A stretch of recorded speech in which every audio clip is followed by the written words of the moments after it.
7:15 on the dot. Good Wednesday evening, everyone. I'm Fox 19 Now, First Alert Meteorologist Brad Maushart. Woo, we're halfway there. Through the work week. We're getting there.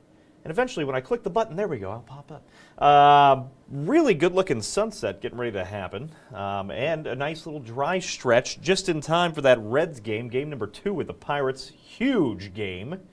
They're one behind the Mets. The Mets don't start here for another hour or so up in Chicago.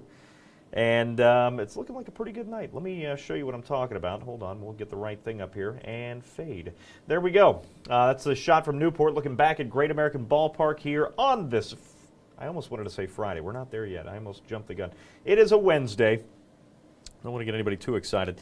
A little bit of a lull in the rain action, and we have some updates for that too. It is still a first alert weather day, just because of the flooding threat we're going to see through the overnight. So we've kind of extended it through early tomorrow morning. It's going to slow things down even if you don't see any flooding. The roadways are going to be wet. You know how it is around here.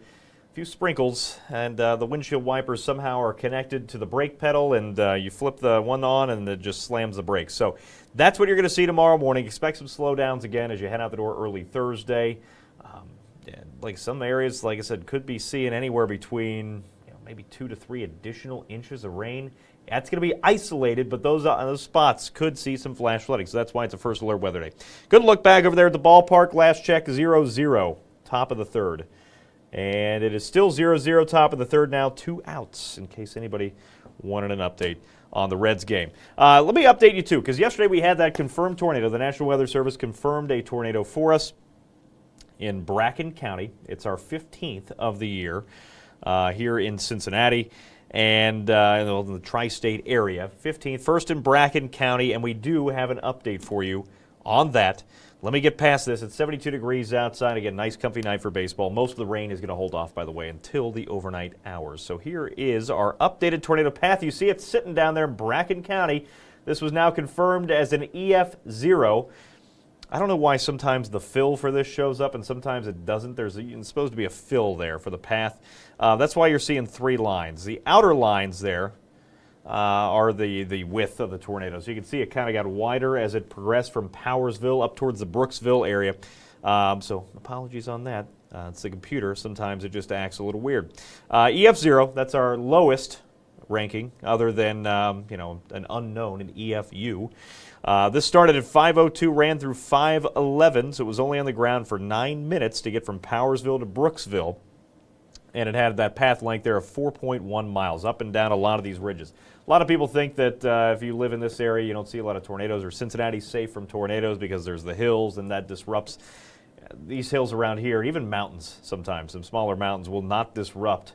That's, the spin of these tornadoes. So don't, think you're in a safe spot just because you live maybe in one of the valleys or something, because this tornado was on the ground up and down here all the way to Brooksville. 4.1 miles, path width at the largest, the widest point of 5 football fields, 500 yards wide. So it started here in the Powersville area, right around the intersection of 10 and 19, Kentucky 10, Kentucky 19. Crossed over Goose Ridge Road. I'll make this a little bit bigger so you can see it just a little bit better. Here we go. How about that? Powersville area, that's where it touched down initially. Did some tree damage down in that area. Right around that intersection, crossed over Goose Ridge Road. Then you'll see it went down a valley, came up to another ridge, Kelly Ridge Road, and then it went down in a valley and came back up again near the Brooksville area there, northwest side of town. Cooper Lane, up to about Cooper Lane, through School Road, Kentucky Route 19 there, and then eventually ended near Kentucky 19 and Brooksville, Chatham Road. Right, and there was some structural damage. It was a lot of barns that were impacted by this. But no injuries. That's the best news. And a lot of people will point out that this did not have a warning initially, this storm. Sometimes what happens, again, this was only on the ground for 9 minutes. And what happens with that is a radar scan, it's not instant, right? It's not just looking at it like you're looking at me in this live stream. It takes it a couple minutes to go around, because it's going up several different layers right of the atmosphere. It's scanning several different layers. Then it takes time to process that and then transmit the data. It takes a couple minutes, right? There's a little bit of a delay. So if this spun up in between radar scans, which it did, sometimes it could be on the ground for a little bit. And the other bad part about this is, if we go back, let me go back real quick. Oh, wrong one. How about this? to where this is in relation to the radar. The radar site is in Wilmington, right? Which is all the way up here. That tornado happened 60 miles away. And it doesn't seem like much, but the farther you get away, due to the Earth's curvature, right? If the Earth is curved like this, and you have a radar beam that's going straight out, right? Let me try to get in the camera frame. With that beam going here and then the curvature of the Earth, that's going to be way up high in the storm. Sometimes it's hard for these radars to pick up some lower level rotation like that. Without some ground truth. And the way we get that is by storm spotters and some other methods. So sometimes it's just really hard to confirm that if it doesn't produce a lot of debris. In this case, it was a weaker tornado, so you're not going to have a lot of debris getting, lofted into the air. So tough to get that warning in place in time. I get it. But nonetheless, luckily, no injuries were reported. And that brings us now to our next map, of which you do not want to be the top of the list here.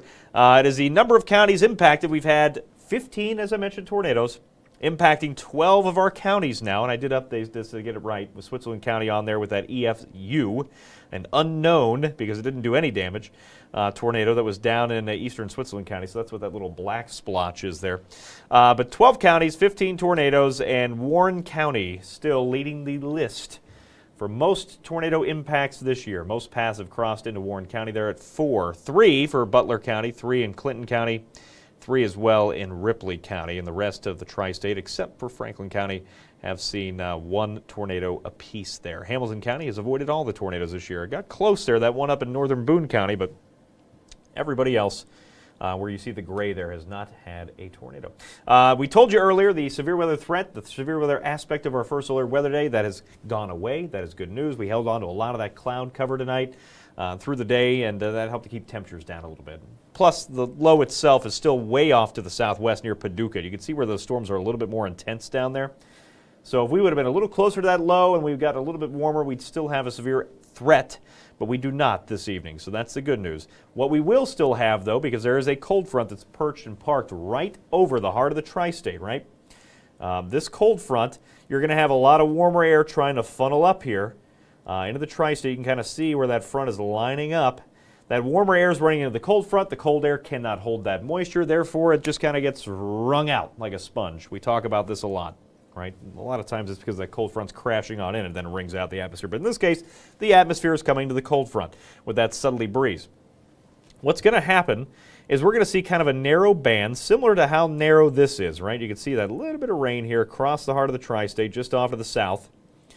But we're going to see an intense band of rainfall develop, and within that, that is where we're going to see that flash flooding risk. That is still in play, even though the actual damaging wind and spin-up tornado threat has gone down. So there's the marginal risk. We've gotten trim from that. That's well off to the southwest, but we still have a flash flooding risk out there this evening. So we still got to be on our guard as we work our way through the overnight. So Jeff asking me that. No, we do not have a severe risk tonight. We could still see some rumbles of thunder. We're still certainly going to see some heavy rainfall, and that's why we have this excessive rainfall threat. But we do not have a threat for severe storms per se, so I don't want to misconstrue myself. Severe weather, I mean, it comes in a variety of methods. We have sometimes it's damaging wind, tornadoes, that's what people think of, hail as a severe threat. Flash flooding is also a severe threat, but that is not included in the Storm Prediction Center outlook. The original one I showed you, that got trimmed. This is a separate product called an excessive rainfall outlook. It can be kind of confusing because it uses a very similar color table and it uses very similar verbiage like marginal and slight, right? This is a different product. This is a flash flooding risk. It only has 4 categories, and some of our southeasternmost communities, including Bracken County, Robertson, Mason, portions of Brown and Adams County, all under that slight risk for I almost said it myself, for flash flooding. It's excessive rainfall, right? So that's something we're keeping an eye on that runs through the overnight. So no, Jeff, we do not have a severe weather threat per se, but please don't let your guard down if you're in one of those flood-prone areas, and we just talked about it. You have a lot of valleys down there in Bracken County, Robertson, Mason County, Kentucky, even Adams County when you get over there to the east side. A lot of hills, right? Those low-lying areas that are good at collecting the rainfall, watch out tonight. That is where we'll see the greatest threat for flash flooding.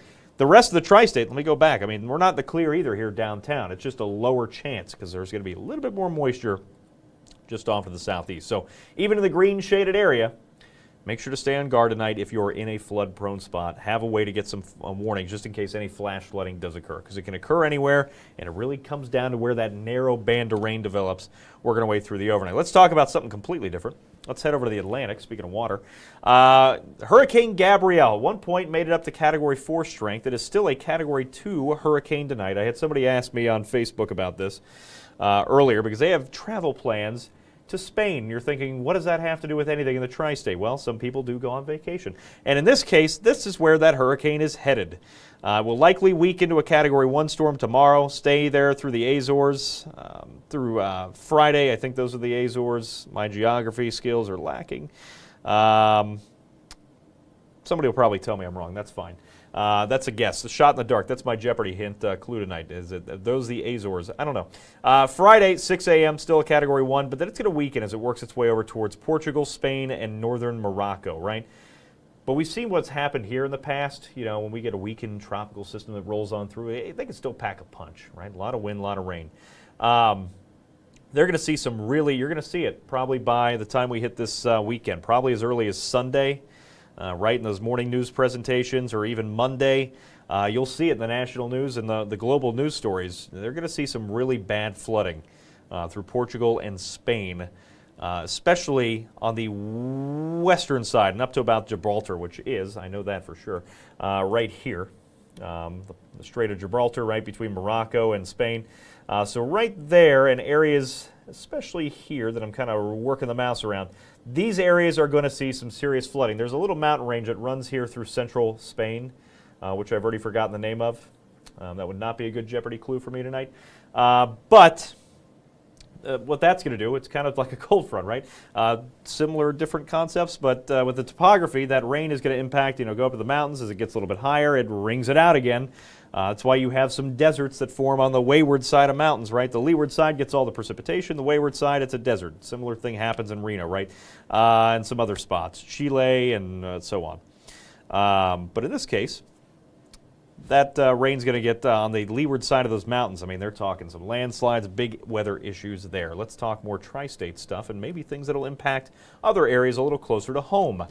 How about this? There is, again, Gabrielle up there through the northern Atlantic. Now down to the southern Atlantic, we have two systems we're keeping an eye on. Number one, over here, has just gotten a name. That is our newest name system. That is Umberto. And then off to the southwest of it, you're looking and seeing another well-developed system here near Puerto Rico. That is our next system. We're keeping a close eye on it. Both have a good chance. Well, one is already named. I've gotten ahead of myself because this graphic didn't update. But about an hour and a half ago, they did give the one here to the east, or it has a 90% chance, both the next 2 and 5 days. That one is now named. That is Umberto. You can see the general direction it's going to be heading.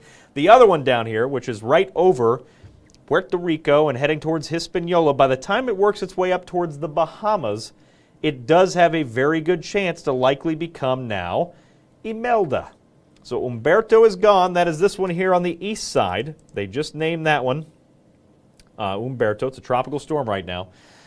These two are going to be very, very close to one another. So they're going to kind of play off of one each other as they, off of each other as they slide here between Bermuda, which is where it says St. George there on the map, just below the high and the banner.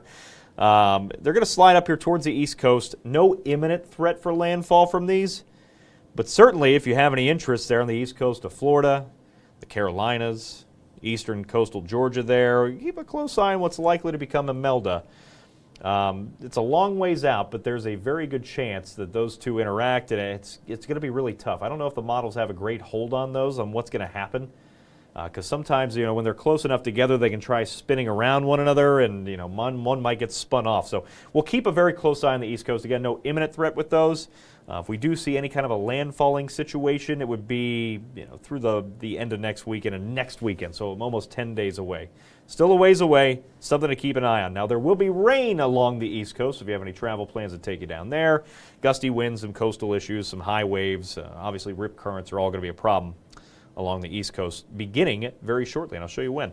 Here's our weather timeline. Our rain starts to pick back up as early as 10:30 this evening. It will become a little bit more intense as we work our way through the overnight. And this is what I was talking about earlier, where we're going to see a narrow band of intense rainfall. And depending on where this sets up, that is where we will see a flash flooding threat. Models are not 100% correct. We saw that because last night it was pointing at, a threat for some stronger storms. So this could be wrong too. But hey, right now the threat is there. We have enough moisture. We have a cold front parked here. Our northwesternmost communities are not going to see a lot at all, but areas around and southeast in particular are going to see a lot of rain through the overnight. Nonetheless, like I said, flooding or not, the roads will be wet tomorrow morning in most places. Expect a slowdown out there. That heavy rain threat continues through about late morning or so. We could still see some showers up to the northwest through late morning. That's why that first alert weather day continues through the first half of our Thursday. And then things start to wane pretty quickly as we work way through the afternoon. Now, I can't rule out a lingering shower or thunderstorm for that Reds game tomorrow, but I'm Cincinnati optimistic that things will be okay for that. We'll keep a very close eye on that. In terms of rainfall, by the time it's all said and done, again, grain of salt with this, we could see some areas pick up about 2 to 3 inches of rain. Thus the flash flooding threat. Some areas might not pick up a whole lot at all. Yeah. And by the way, you want some of this. You don't want the 2 to 3 inches, right, of rain, but you need some rain, and here's why. This is our last good rain chance of the next 10 days. We were looking at a chance that one of those tropical systems could provide some rainfall relief for us. But that rain does not look like it's going to get here Monday or Tuesday of next week, so I've taken it out. This is the last good rain chance we have. Here's the weather timeline. You can see those showers, courtesy of some of those tropical systems by the end of the week, trying to push into West Virginia and get close to us. They just don't get here. High pressure builds into our northwest and kind of pushes that system away. You can see these two systems. Again, it's kind of hard to pick out on model data, but here's system number 1 trying to push into the Bahamas down there. This is Umberto. This one, again, likely to become Imelda as it works its way into the Bahamas. And you can already see it trying to funnel some of that moisture up. And it's running into that cold front and the mountains, and it's just kind of falling apart. So they are going to be very close to one another as they press up, which is going to make things interesting probably about 10 days out to see what happens. But for now, as you can see, that is as close as the rainfall gets into Sunday and Monday. So still nice weather out there. Sunday, of course, FC Cincinnati has a home match against Orlando City. Things looking good. It's a little warm out there, upper 70s, maybe some low 80s out there for Sunday. Monday, we're likely to hit the 80s in a lot of spots because we'll see mostly sunny skies. The closest the rain will get to us there off to the southeast. And then, again, keeping a close eye on the East Coast here through Monday. Those are the two systems still just offshore, but you can see they're still going to get some heavy rain, some flooding there in the coastal areas, anywhere from Jacksonville all the way up to Washington. So something to keep an eye on there. Us, whole lot of nothing out there happening the next 10 days. At best, we'll see some filtered sunshine there on Wednesday, and that'll help to cool us off a few degrees. That's it. So here's your forecast for tomorrow. Yes, there will be a storm chance around midday for this game. I do think the best chances overall are going to be southeast of the stadium, similar to where that flooding threat is, right? But I can't rule it out, so we'll keep a close eye on this. If you have tickets to go to this game, might just take a poncho. But I'm feeling pretty optimistic that most of us will be dodging those showers, and most of this rain opportunity is going to be southeast of town by the time this game starts. And the later we get in the day, the better the chances for some drier weather. So that's a 12:40 business person special there, wrapping up with the Cubs. Let me check the score here just in case anybody's still watching. It is now the top of the 4th, 2 outs, and it is 1-0 Pirates. We need to win this game. All right, Saturday, Sunday. Here we go. Sun and clouds. Nice weekend. Again, it's just going to be warming up. We're all the way up to 80 degrees on Monday, and there's the rain chance. We do get our new drought monitor graphic tomorrow. We'll see how the rain that we've seen the last couple of rounds of rain, right? We're now over almost 2 inches of rainfall officially at the airport. Some spots have picked up much more than that the last 24 hours. Hopefully that puts a little bit of a dent in the drought because, unfortunately, with another long stretch of above normal temperatures, and you can see it here in the 8 to 14-day outlook, not just us, but pretty much the entire country, seeing above normal temperatures as we go into the first full week of October, and very little precipitation, and by very little, we do not have any precipitation chances the next 14 days, right? 8 to 14 days, I mean, at least through the next 10 days, I have 0% chance. So soak up the rain you can, get the free car wash in tonight if you can. Betty, I know you've asked me this before. October 11th, it is still too far out.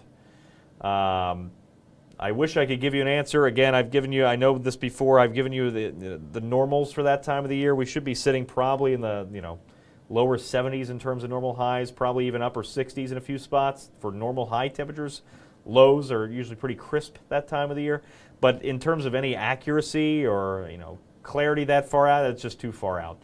I'd give you the answer if I had it, but it's more than 10 to 14 days. I mean, it's even more than 14 days out.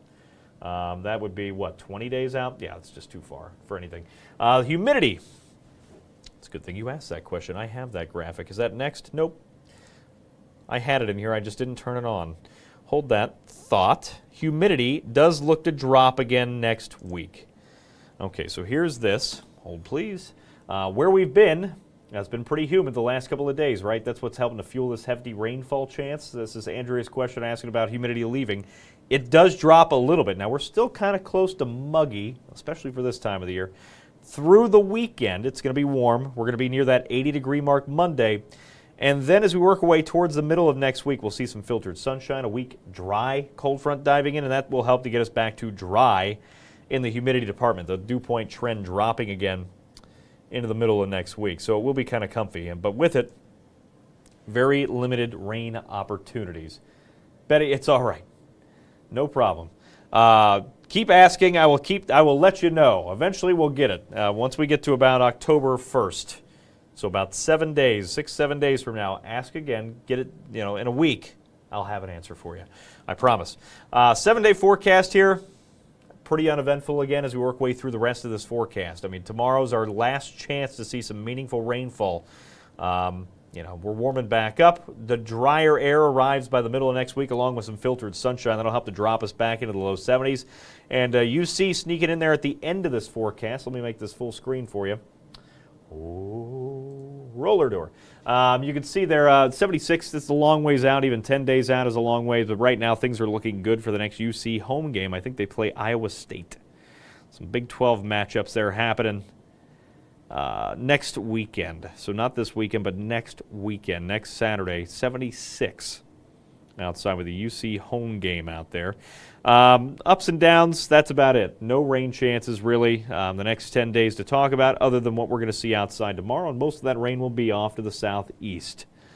Don't forget, as always, you can follow me on social media. That's where I got the question on Facebook. If you ever have any questions, you can throw me a message there on Facebook. It's going to automatically send you a kind of an away message.